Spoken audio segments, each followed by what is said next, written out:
Varicera. The Triassic period was the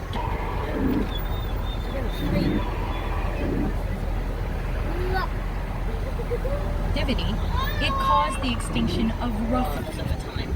Without big competitors, dinosaurs thrived. And in the Jurassic period, they quickly Their spiral shells protected them from predators.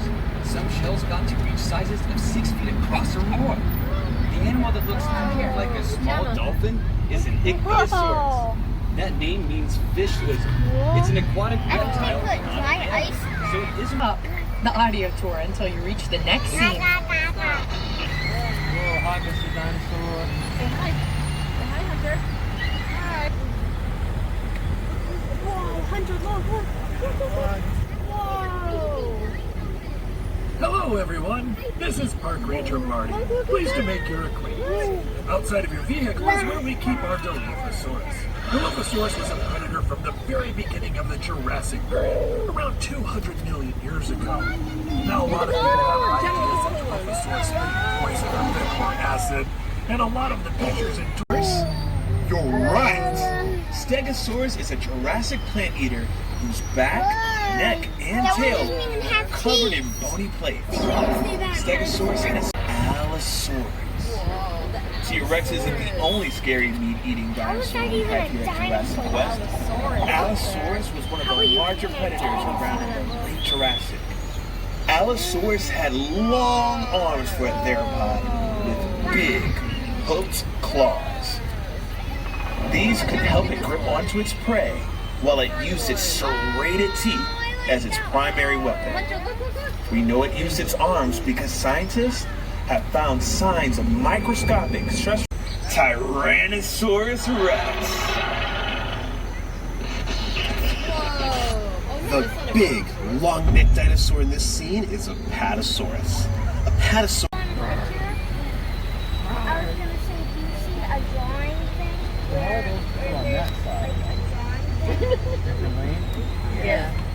In the early Cretaceous period. The Cretaceous was the longest of the three periods of the Mesozoic. The Cretaceous period saw all kinds of strange new life forms.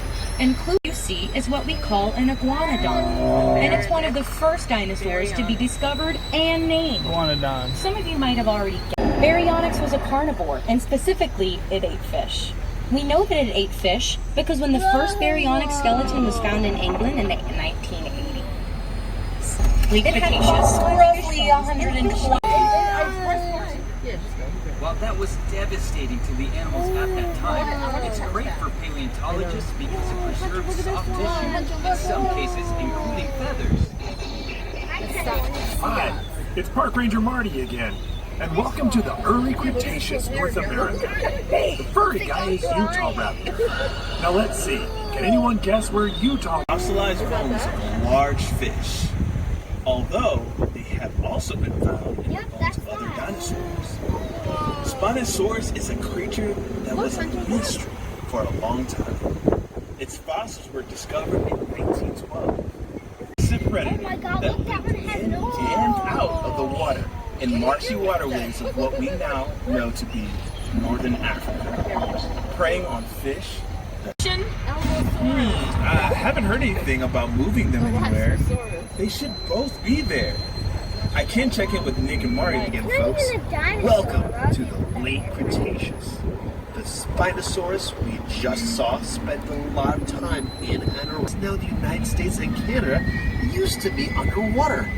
Lots of marine fossils are found in places like Kansas. The first creature here is the long-necked Elastosaurus. Shake their sunny side up every morning for breakfast. Yet another dinosaur from Mongolia is closely related to it. The only fossils we have of this animal are its shoulders, arms, and hands. It is believed to be an herbivore, but we are still looking for more fossils to know for sure. The dinosaur next to it is a Lorotitan, lived in what is now eastern Russia. It's in a special group of duck-billed dinosaurs called lambeosaurs, which are famous for the elaborate crests on their heads. These crests would have certainly served as display structures, but may also have been used in some lambeosaurs as resonating chambers. Both have awfully long, narrow noses for members of the Tyrannosaur family. We're not sure what those noses may have been used for. Maybe to cut through water, making them faster, more accurate fishermen, or maybe they were specializing in smaller, faster prey, not needing the powerful bite of a T-Rex. Speaking of which, if you see one of them, please let one of them. We do not typically refer to this dinosaur as Shiantrosaurus. We typically just call it Pinocchio Rex. Now we travel to Argentina.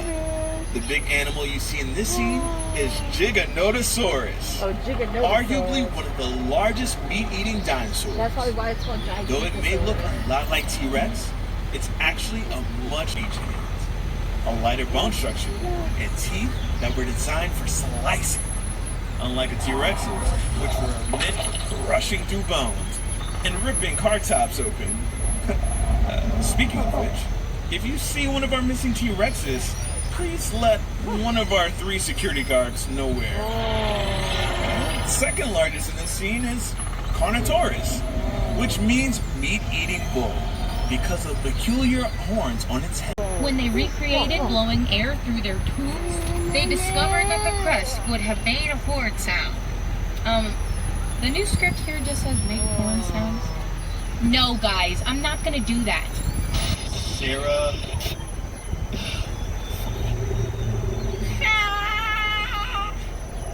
By the way, hadrosaurs are prey animals. It lives in what's now Texas because everything is big in Texas. It's named after the Quetzalcoatl, an Aztec feather serpent deer. Quetzalcoatl. It had a wingspan of 36 feet. That's the same as a Squatless. It's actually not a dinosaur, but this armored dinosaur is in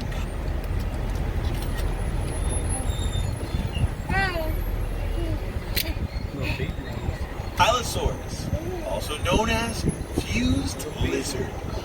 Ankylosaurus was armored from head to toe with bits of bones on their skin called osteoderms. They are known for having a bony club tail, which was used to swing back and forth as a weapon to deter predators. Scientists have even found a T-Rex fossil with a broken leg that was shattered at about the same height as an Ankylosaurus tail club. This suggests that a thick-headed lizard named after its thick, domed skull. It is often depicted as being used to headbutt. We have one here to look at. Tyrannosaurus Rex, with the most powerful bite of any. Until you reach our next dinosaur scene. That one has fake blood on it. And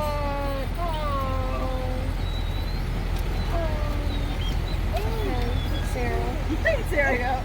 Okay, Sarah.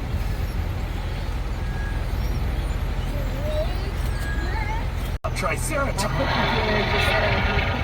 No!